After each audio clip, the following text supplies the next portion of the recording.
Hello BookTube! Welcome to Lizzie Faye Loves Books.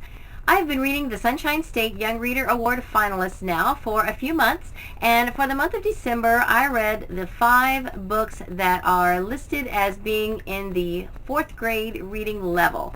So I'd like to tell you a little bit about those books.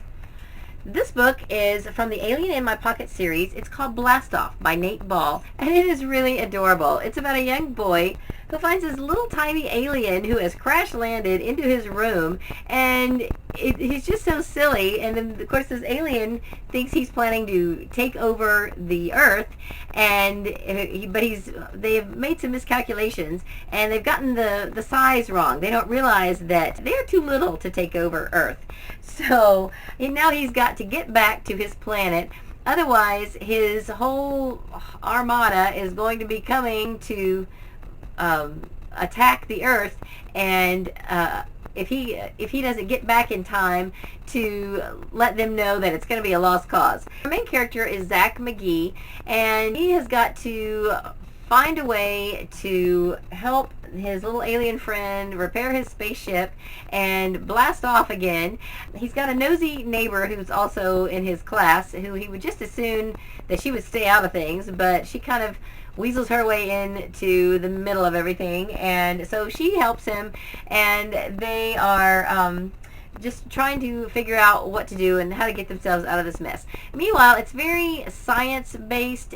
Zach's family are scientists and inventors, and so there's a lot of talk about different scientific things in this book, and it's geared in such a way that of course it's science fiction. It's fun, it's science fiction, but it also has some actual science in it to maybe promote the love of science among students who might read this book, and it's really cute. I definitely recommend it, and I thought it was adorable. Now this book is just silly. This is Fortunately the Milk by Neil Gaiman. I know several people on BookTube have already read this. It's very whimsical. A father is taking care of his kids. The mother's on a trip. The mother, as she's leaving, she tells the dad everything he needs to do, and one of those things is to get milk. Well, he doesn't get the milk.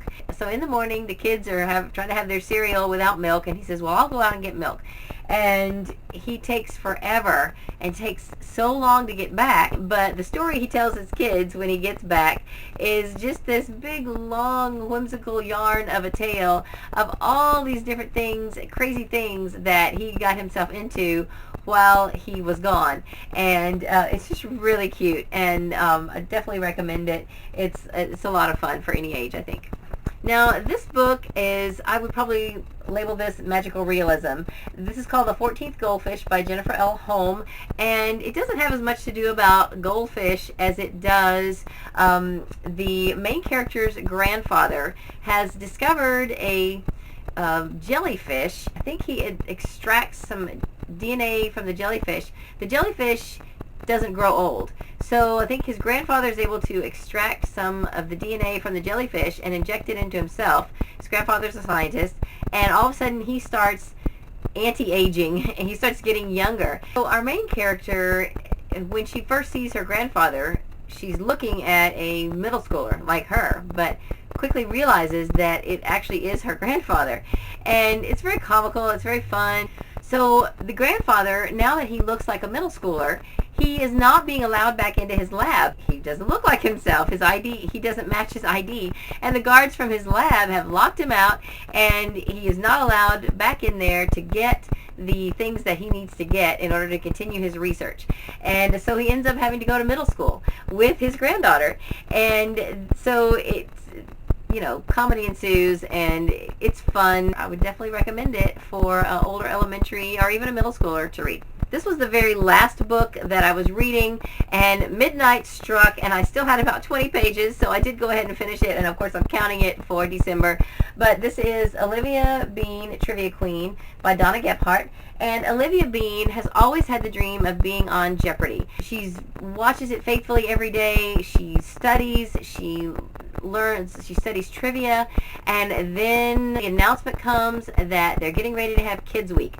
Well, she has already tried out for Kids Week the 2 years prior, and this is her last year of eligibility.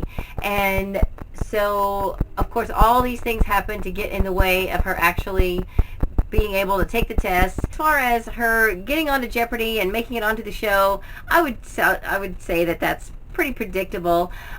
Otherwise, you wouldn't really have much of a story.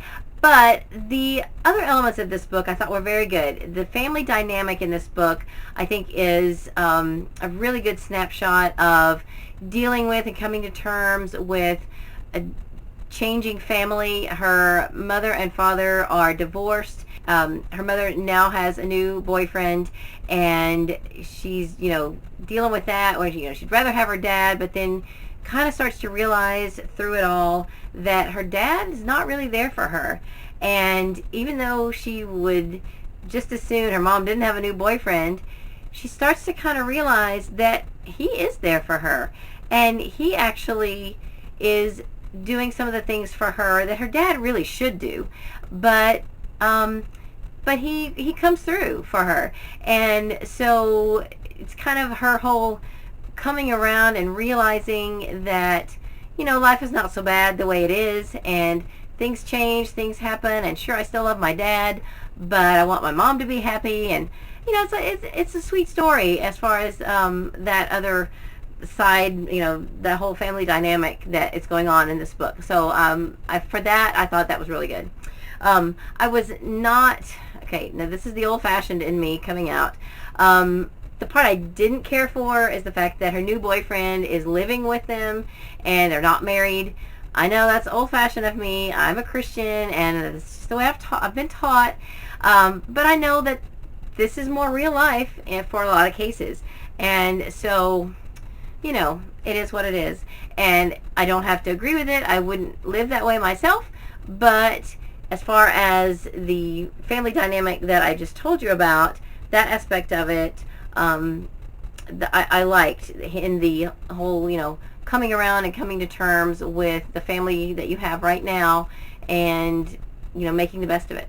So I would recommend this book for a student, especially one who loves Jeopardy and loves trivia, because the actual Jeopardy show is talked about here, and Alex Trebek and everything is a character in the book, so it's a lot of fun.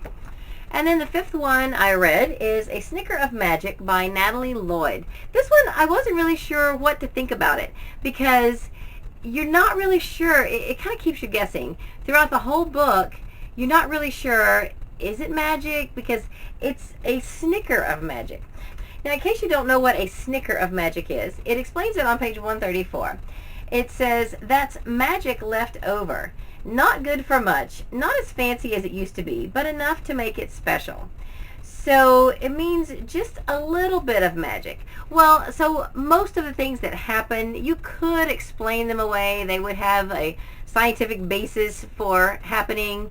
But it just kind of takes you over the edge of that, where it's like, oh, wait, was that magic? Oh, maybe it was, So it was cute, it was fun, and it takes place in a town that apparently they used to have a lot of magic, and now the residents feel like that the magic is gone, and they attribute it to these two brothers who left town. They had a quarrel, a duel, and left town, and basically took the magic with them, and a curse was left behind. One cursed the other, I think. So our main character, Felicity Pickle, realizes that she is descended from these brothers, and she's related, and perhaps she could break this curse and bring the magic back to her town. Now, she hasn't lived there very long. This is her mother's hometown, and the curse was that you were cursed to wander. So her mother has always been a wanderer, never able to settle down any place,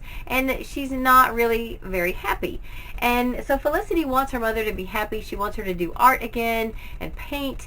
She wants to be able to settle down and put down roots, and she feels like that this is the place to do it.